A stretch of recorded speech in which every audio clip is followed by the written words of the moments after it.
Salut à tous, moi c'est Osman. Le Covid-19 continue malheureusement à se propager et plus de 3 milliards de personnes sont actuellement confinées à travers le monde. On a face à nous un virus que l'on continue de découvrir chaque jour et son comportement est incertain. Au fur et à mesure que le temps passe, les conséquences se font ressentir de plus en plus. Les hôpitaux se dirigent vers la saturation des lits et la pression sur le personnel soignant devient importante. Des commerces et des entreprises ont dû fermer leurs portes et leurs travailleurs se sont retrouvés au chômage temporaire. Une crise économique mondiale à la fin de cette période de pandémie semble inévitable. Les effets du confinement se ressentent également dans la population. Des milliers de personnes sont à risque de développer une dépression et certains vivront peut-être un syndrome de stress post-traumatique. Le monde a donc un problème commun, mais deux solutions complètement opposées sont envisagées. D'un côté, il y a les pays asiatiques comme la Corée du Sud, la Chine ou le Taïwan, où il est difficile de trouver quelqu'un qui ne porte pas de masque. Et de l'autre, le reste du monde où le port du masque est restreint aux soignants et aux malades, au point que dans certains pays, c'est devenu socialement inacceptable. J'ai décidé aujourd'hui de vous parler des différents types de masques que l'on peut trouver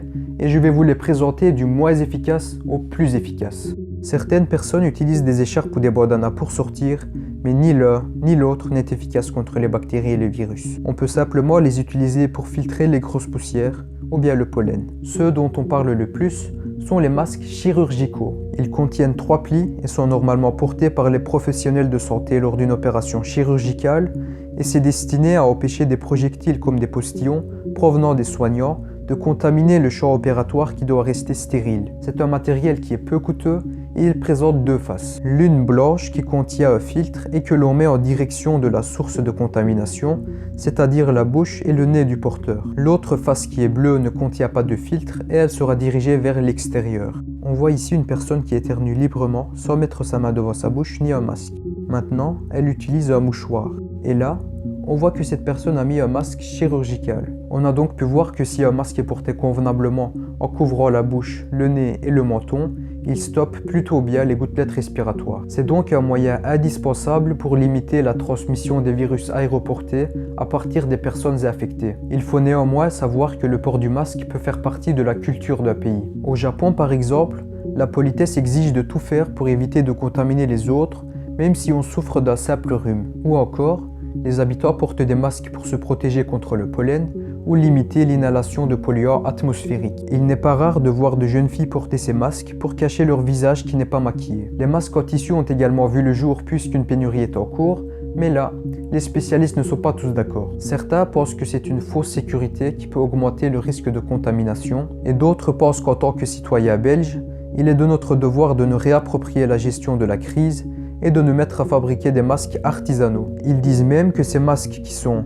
en quelque sorte, des poches dans lesquelles on a mis différentes couches de tissu, sont plus confortables, plus efficaces et plus sûrs que les masques chirurgicaux en papier. En ce qui concerne les masques de chantier, seuls les certifiés EN 149 sont suffisamment protecteurs et leur efficacité dépend de l'adaptation au visage de la personne qui le porte. Les masques qui semblent être les plus efficaces sont les FFP. C'est un équipement qui est utilisé par le personnel soignant pour se protéger des contaminations, mais aussi par toute personne exposée à des particules fines comme de la sciure de bois ou de l'amiante dans un contexte professionnel. À la différence du masque chirurgical qui ne peut qu'empêcher les germes de la personne porteuse de se propager à l'extérieur, le masque FFP protège son porteur contre l'inhalation d'agents infectieux ou d'agents polluants.